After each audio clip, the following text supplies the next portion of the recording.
আসসালামু আলাইকুম। তো আমরা আজকে একটা ভিডিও তৈরি করতে যাচ্ছি। আমাদের ভিডিওর মূল উদ্দেশ্য হলো আমরা ইংরেজি গ্রামারের টেন্স পর্যন্ত কিভাবে সহজে শিখতে পারি।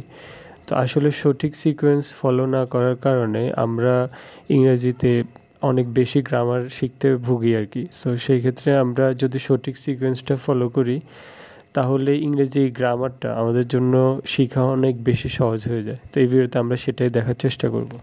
তো আমাদের এই লিস্টের মধ্যে আমরা টেন্স পর্যন্ত শেখার চেষ্টা করব।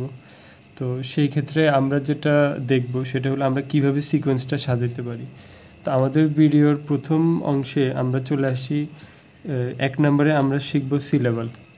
সিলেবালটা হলো কি যেমন সিলেবালের মধ্যে আমরা সিলেবালগুলো ভাঙা শিখব, সেটা আমাদের নেক্সট ভিডিওতে দেখতে পারবেন। সিলেবাল ভাঙানো শিখব এবং কোন সিলেবালে কেমন অবস্থা সেটা জানার চেষ্টা করব। দ্বিতীয়তে আমরা শিখব পার্সন অথবা সাবজেক্ট। এরপরে আমরা চলে আসব parts of speech. Parts of speech আমরা জানি এটা খুবই গুরুত্বপূর্ণ একটা টপিকস।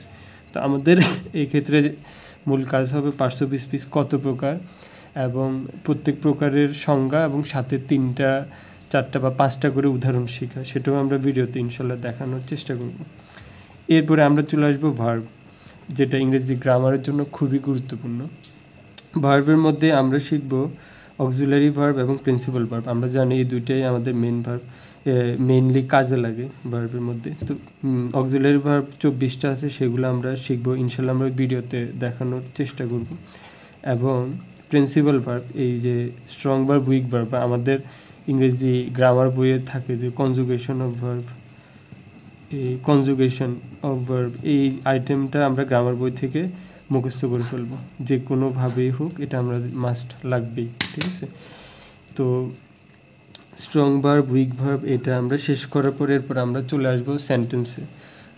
আমরা জানি সেন্টেন্স 5 প্রকার। তো 5 প্রকার সেন্টেন্সের এই অর্থ অনুসারে যে আমাদের এই সেন্টেন্সগুলো আছে সেগুলো আমাদের আপাতত টেন্স শেখার জন্য এই সেন্টেন্সগুলো খুবই গুরুত্বপূর্ণ। তো এই 5 প্রকারের সংজ্ঞা সাথে করে 5টা করে উদাহরণ আমাদের অবশ্যই শিখতে হবে এবং এটা খুবই গুরুত্বপূর্ণ, ঠিক আছে। তারপরে যাই আমরা টেন্সে আসবো এবং এই টেন্সের স্ট্রাকচারগুলো খুবই সহজে আমরা শিখতে পারি।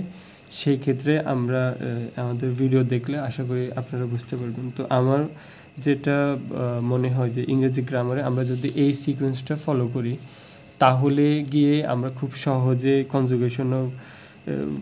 আমরা খুব সহজে যদি এই সিকোয়েন্সটা ফলো করি তাহলে আমরা টেন্সটা খুব ভালোভাবে শিখতে পারবো।